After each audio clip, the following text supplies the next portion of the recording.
Welcome to Deep Roots, Open Skies, a podcast dedicated to exploring the defining moments that shape our lives. I'm your host, Lakisa.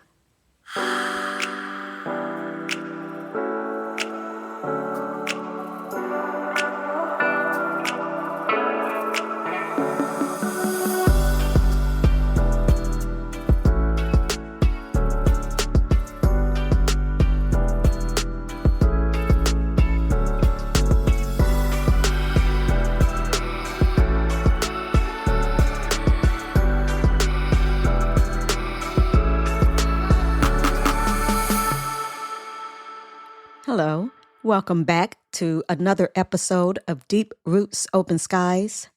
I'm your host, Lakisa, and today we're exploring a topic that's as important as a morning coffee for you. And trust me, I know how sacred that is. So grab your favorite beverage, get cozy, and let's chat about who we invite into our homes, our hearts, and our minds. Today's theme is all about protecting your personal kingdom. You wouldn't let a skunk into your house, right? So why do we let negative people glide right in? All right, let's get real. We've all had that friend who seems great on the surface. You know, the one who shows up with snacks and a smile, but leaves you feeling like you just ate a whole bag of stale chips, empty and a little bit gross. We have to be careful about who we allow into our sacred spaces, ladies. Now, let's talk about the importance of being cautious. Our ancestors, powerful, resilient Black women who survived and thrived against all odds, had a wisdom that we need to tap into. They knew the value of protecting their energy, their families, and their homes. They didn't just open their doors to anyone, and neither should we. I remember hearing older women say, "You can't just let anyone into your heart. Some people are like a bad TV show. They're not worth your time." And they were right. It's all about discernment, ladies. Let's take a moment to consider the power of prayer and spirituality.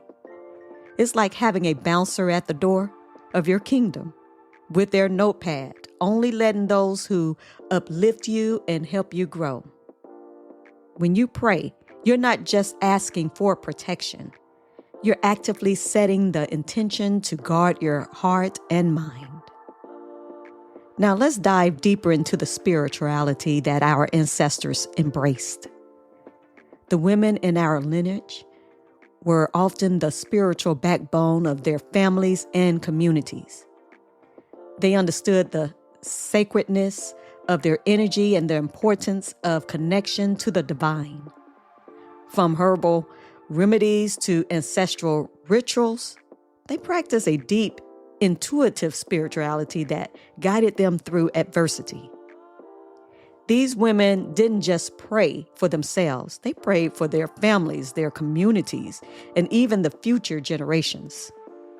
They understood that spirituality was not just a personal journey, but a collective one.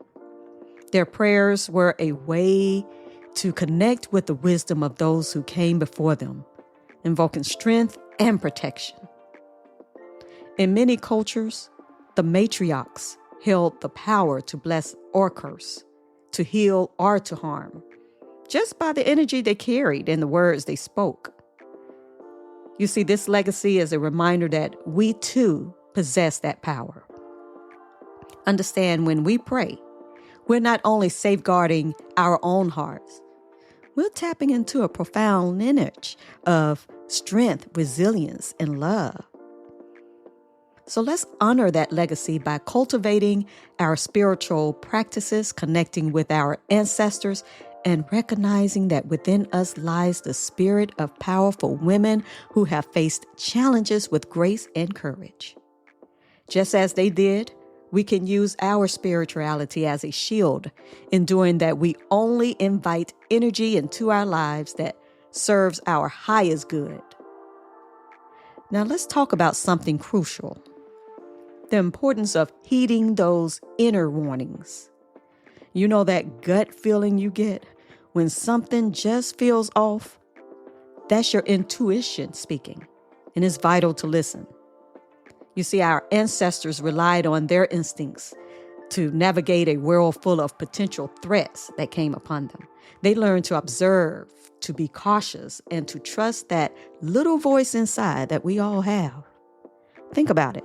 When you ignore those signs, you might end up inviting in negativity that can wreak havoc on your peace. So when you feel that twinge of discomfort around someone, don't brush it off as paranoia. It's your spirit saying, hold up, queen. This one might not be for you.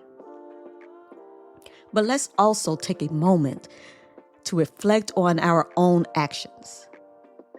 You see, sometimes we attract negative energy because we're not fully aligned with our own worth. Maybe we're saying yes when really we mean no, or we're keeping toxic relationships alive out of habit, and we think this is just how it's supposed to be. Try to imagine this. You're in a crowded room and you spot someone who just radiates negative energy. You can practically feel the dark cloud hovering over them, right?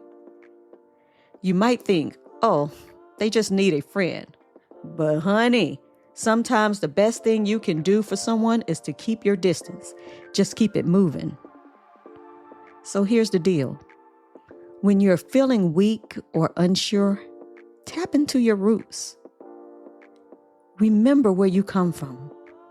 You see, we come from royalty, ladies. Our ancestors were kings and queens, warriors and healers.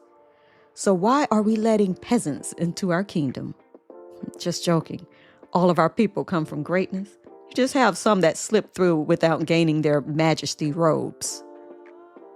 So let's put on our crowns and remind ourselves that we deserve only the best. Surround yourself with people who inspire you, who make you laugh until you snort, and who challenge you to be your best self. The right people will elevate you, not drain you. So in speaking of elevation, I want to encourage you to cultivate a spiritual practice that resonates with you. Whether it's prayer, meditation, or even just a quiet moment to yourself. Take that time to connect with your inner self. It's like charging up yourself at night. When you go to sleep and you wake up, you need that energy. So remember, it's okay to say no. It's okay to set boundaries. And it's okay to protect your energy like it's the last piece of chicken wing. Now, let's talk about an often overlooked aspect of protecting your kingdom from unwanted influences. And that's the environment you create around you. Think about it. If you don't want to invite the enemy to your doorstep, you need to ensure that your physical and digital spaces are fortified against negativity. Consider your home. Is it a sanctuary that repels negative energy? Or does it inadvertently invite chaos and stress? Simple changes like organizing clutter or introducing elements that bring you peace, such as calming scents, plants, or meaningful art, can create a space that naturally deters negativity. This way, even when external challenges arise, your home remains a fortress of tranquility. Personally, I love having each room in my house scented with its own unique ambience. You'll find scent diffusers in every part of my home, offering soft scents that create a gentle atmosphere without overpowering the space, if you know what I mean. It's a subtle yet powerful way to infuse each area with calm and positivity. And the same vigilance applies to your digital doorstep. In today's connected world, the digital sphere is an extension of our personal space. Are you mindful of the information and energy you allow through your screens? Curate your social media feeds and online interactions to ensure they align with your values and uplift your spirit. Personally, I had to give Facebook a needed break and deselect some friends or people from my friend list because they put out too much negative content, especially in this political climate we're in. Ain't nobody got time for that. So unfollow or mute sources that drag you down or sow seeds of doubt and comparison. Also, reflect on the routines and habits that shape your day. Are they inviting strength and clarity? Or are they opening the door to stress and distraction? You see, by establishing intentional rituals, whether it's a morning meditation or an evening gratitude practice, you reinforce your boundaries and keep your inner space protected from the enemy of negativity. By being intentional about the environments you cultivate, you're not only keeping the unwanted elements at bay, but also inviting an abundance of positivity and growth. It's about creating a space where your spirit can thrive, free from the influence of those who don't have your best interests at heart. So let's commit to securing our personal kingdoms, ensuring that our doors only open to energy that serves our highest good. Because when we do, we're not just protecting ourselves, we're fortifying a haven that empowers us to face the world with strength and grace. And consciously choosing what we allow into our space, both physical and digital, we create an environment that nurtures our well-being and encourages growth. It's about being proactive in setting the tone for our lives, making deliberate choices that align with our goals and aspirations. This commitment to intentional living not only shields us from negativity, but guess what? It also attracts positive opportunities and relationships that resonate with our true selves. As we build these fortified spaces, we also cultivate resilience. Life will always present challenges. Do believe it.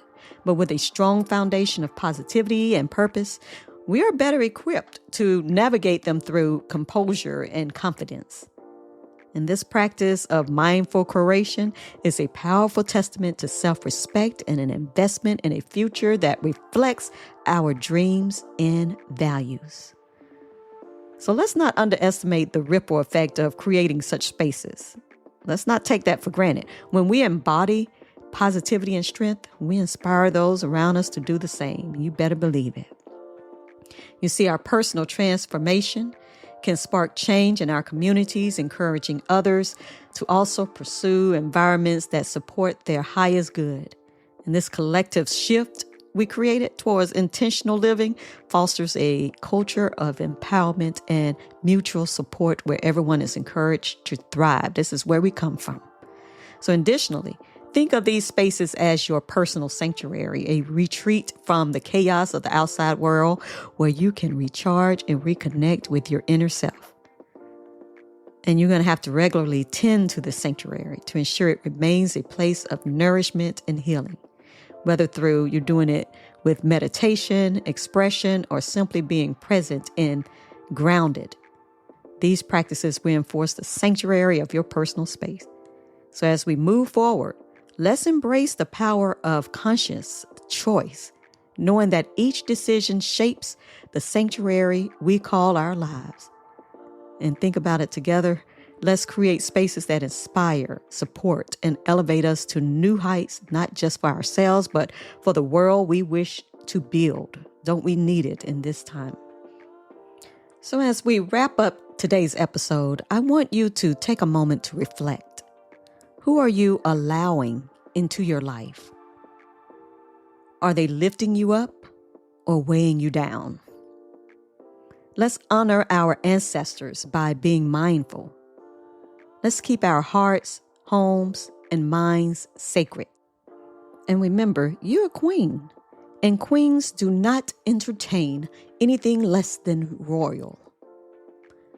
That's it for today's episode of Deep Roots, Open Skies. If you found value in this conversation, share it with your friends, subscribe, and let's keep empowering each other. Until next time, keep your roots deep and your skies open.